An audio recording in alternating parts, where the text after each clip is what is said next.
Robots, are they going to kill us? Are they going to take over the world? Are they actually at the point soon where they're going to be replacing us, not just in jobs, but in life? Well, factories in Texas, South Carolina, and Shanghai have thousands of humanoid robots clocking in every day for shifts at work. And I'm not joking, robots on shift. This isn't some kind of fake concept video. It's actual moving inventory, sorting part robots, working alongside human employees in live motion.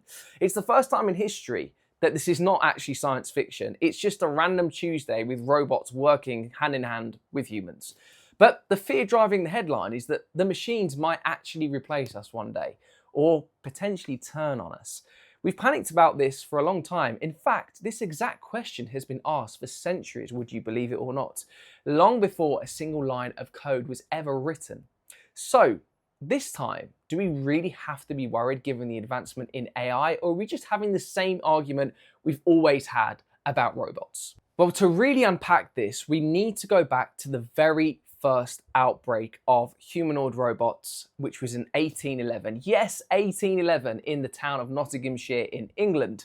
So, English groups of skilled weavers began breaking into factories at night and started smashing new mechanical looms that were replacing their jobs. They called themselves the Luddites, and their fear wasn't abstract.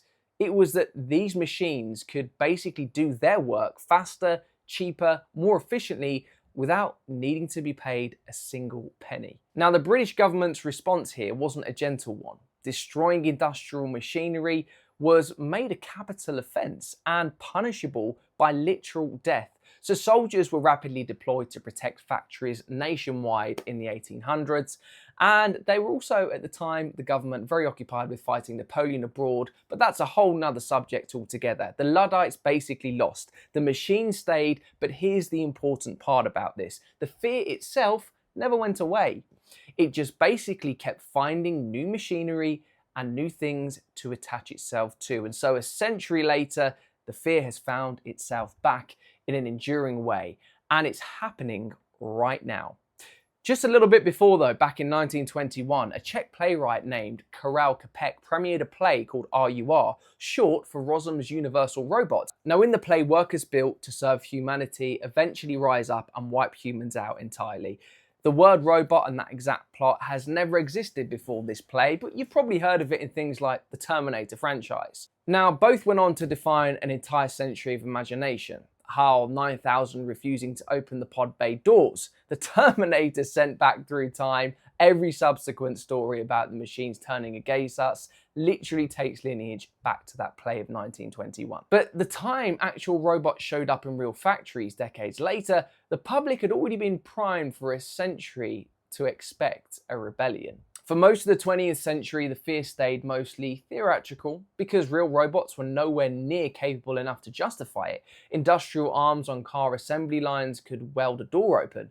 They just couldn't understand a spoken instruction, adapt to an unfamiliar environment or object, or basically do anything outside of one simple task that they were built for. But that's actually changed remarkably fast and remarkably recently, because modern humanoid AI robots are now paired with the same kind of systems that power chatbots and language models, which is giving them something earlier machines never actually had: the ability to understand plain language, instructions, reasons about what they're actually looking at, and translate that into understanding directly into physical movement. Now, we're nowhere near the level of uprising that's been predicted in the Terminator franchise, but we are definitely getting closer to a very uncomfortable reality of advanced robotics. But in 2023, a coalition of senior figures of AI signed a public statement declaring that the risk of extinction from AI should be treated seriously as a pandemic or a nuclear war.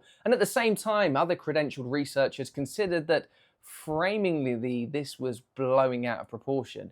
But the distinction often gets lost here in the headlines because most researchers talk about AI risks. They're really picturing a Terminator-style physical uprising with robots coming out of the ground and killing people with weapons. Their concerns come from mostly often serious discussions that are a lot less cinematic: rapid job replacement across entire industries, faster than economies can adjust, increasing concentration of power in the hands of whomever controls these robots and systems, and autonomous weapons making decisions with reduced human oversight, which are all credible worries, and a long-term worry that sufficiently advanced systems pursuing their given goals might end up doing so in ways that the human creators never intended for them to do.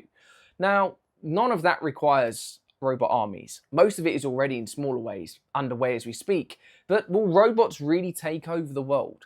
Based on what we know at the moment, a literal robot uprising in the Hollywood sense remains firmly in the realm of speculation. Not an imminent agreement, but a speculation. So, 200 years later, we still have the same question, we still have the same worry, and we are seeing a living revelation of AI and robots in front of our eyes. Can they be used for good? Absolutely. Can they be used for bad? We're seeing it already with the use of AI drones in difficult situations and conflicts in Iran, in Russia, in Ukraine. So we will have to see how this thing plays out. But one thing is for certain, robots are here to stay. Are they here to take over? Time will tell. If you enjoyed today's video, make sure you follow me and subscribe for more, and I'll see you on the next one.